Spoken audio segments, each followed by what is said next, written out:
100. Nama saya Jia Nur Fadilah, perwakilan dari kelompok 5 dengan NIM 2412584. Baik, di sini kami akan membahas sedikit tentang pembelajaran aliran pemikiran dalam Islam dan sejarah atau kalam fikih tasawuf. Simak video ini baik-baik ya. Aliran pertama yaitu aliran Sunni. Sebagai umat Islam, kita semua tahu bahwa aliran ini adalah aliran As-Sunnah Al-Wal-Jamaah atau yang disebut juga As-Suwaja atau Sunni. Seperti yang kita ketahui, sebagai Sunni adalah sekte yang terbesar As-Sunnah Al-Jamaah atau golongan yang menjelaskan sunnah Nabi Muhammad SAW beserta sahabatnya. Ulama fikih dari Imam Ahli Kalam Syekhna Tasawuf Ibnu Hajar Al-Batani menyatakan, yang dimaksud ahli sunnah wal jamaah ialah orang-orang yang mengikuti rumusan yang digagaskan oleh Imam Asy'ari dan Imam Maturidi. Sumber hukum dari aliran ini adalah Al-Quran dan Al-Hadis. Jama' Janasid menyatakan dalam buku ini menerangkan tentang Sunni kadang-kadang disebut juga sebagai Islam Ortodok. Nah, kalau dicek data dari World Population Review, sekitar 1,5 meter dari sekitar 1,9 meter lebih populasi muslim di dunia mengungkapkan kaum Sunni. Dengan kata lain, mazhab inilah yang merupakan mazhab terbesar di dunia. Aliran ini terbagi menjadi 4 mazhab, yaitu Maliki, Hanafi, Syafi'i, dan Hambali. Yang kedua ada Syiah. Selain Sunni, kalian juga pasti tahu kan aliran ini? Ya, Syiah inilah kepercayaan Islam yang mengikuti Khalifah Ali bin Abi Thalib. Menariknya, ada banyak yang berpendapat tentang terkaitnya kapan munculnya Syiah ini. Seperti pada pendapat para ulama, mereka mengatakan Syiah sudah ada sejak zaman Nabi Muhammad SAW. Dan juga Abu Zahra menyatakan Syiah munculnya di akhir pemerintahan Utsman bin Affan.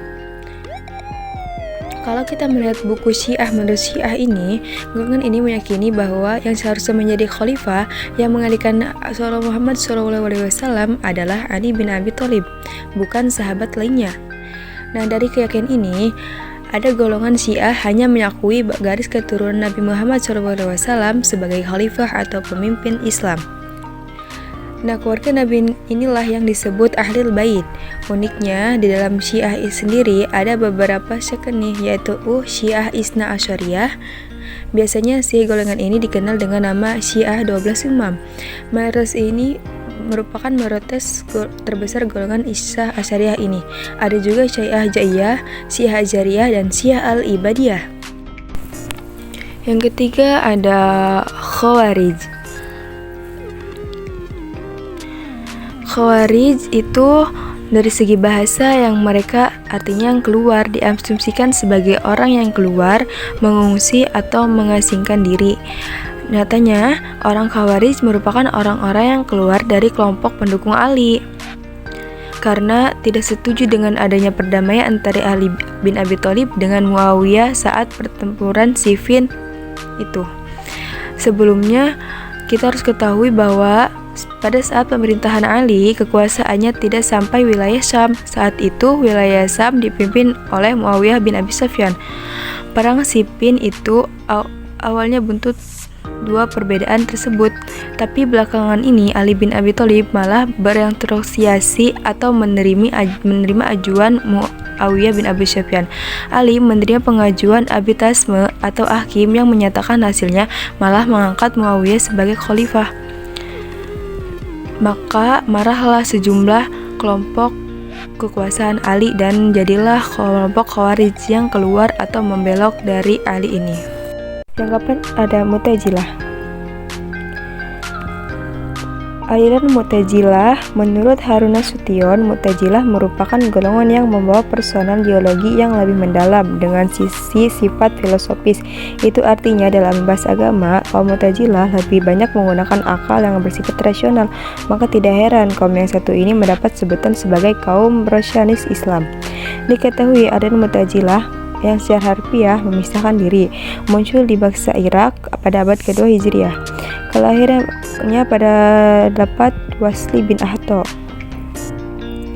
yang berpisah dari sang guru Imam Hasan al-Basri lantaran perbedaan pendapat.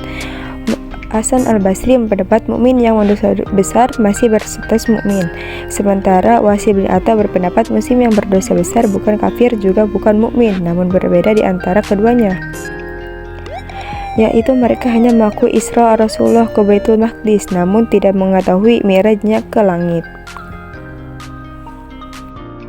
Yang kelima ada Murji'ah. Ini merupakan salah satu sekte dalam Islam yang mulanya full persoalan tentang politik tapi lama-kelamaan merambat tentang teologis. Secara harfiah, Murji'ah berasal dari kata irja yang berarti menangguhkan. Jadi, kelompok ini lahir pada masa marahnya Turki atau saling kafir mengafir dalam Islam pasca politik antara kelompok Ali dan bukan kelompok Ali. Menurut kelompok Murji'ah ini, lebih baik menyerahkan kafir sepenuhnya kepada Allah Subhanahu wa Ta'ala.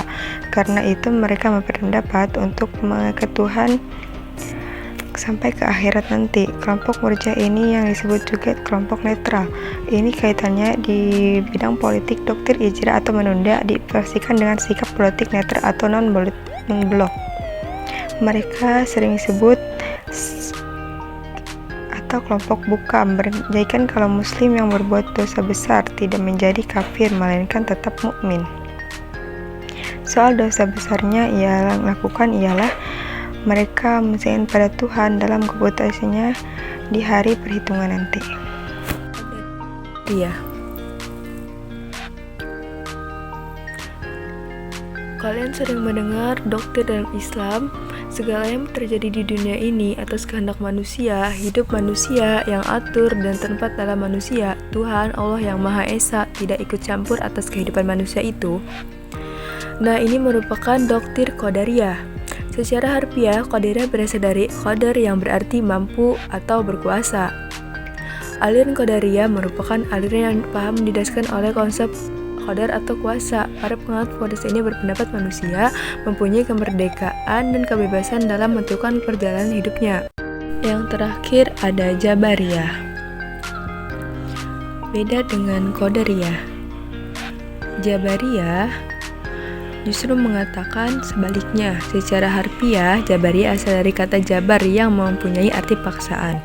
Aliran ini disebutkan pertama kali oleh Al-Jahim bin Sofyan pada tahun 131 Hijriah, sekretaris Surat Al-Tobi yang diketahui pemberontak pada Bani Umayyah di Khurasan. Disebut dalam aliran ini terdapat paham yang disebut manusia menentukan dalam keadaan paksa. Dan kata lain, manusia tidak memiliki kemerdekaan dalam kehendak maupun perbuatannya. Kumpulannya yaitu persoalan politik menjadi persoalan kalam pembicaraan ilmas, teologi, kalam dalam Islam, menyelesai perkataan antara Ali bin Abi Thalib dan Muawiyah bin Abi Sufyan dalam filsafat Yunani. Kekuatan akal amat dihargai dan rasio dipakai dengan tidak dilihat oleh ajaran-ajaran agama. Ajaran agama berbeda dengan pandangan dalam Islam. Terdapat ajaran-ajaran yang bersifat mutlak, henar dan tidak boleh dilanggar oleh pemikiran akal Al-Ghazali dalam filsafat Islam.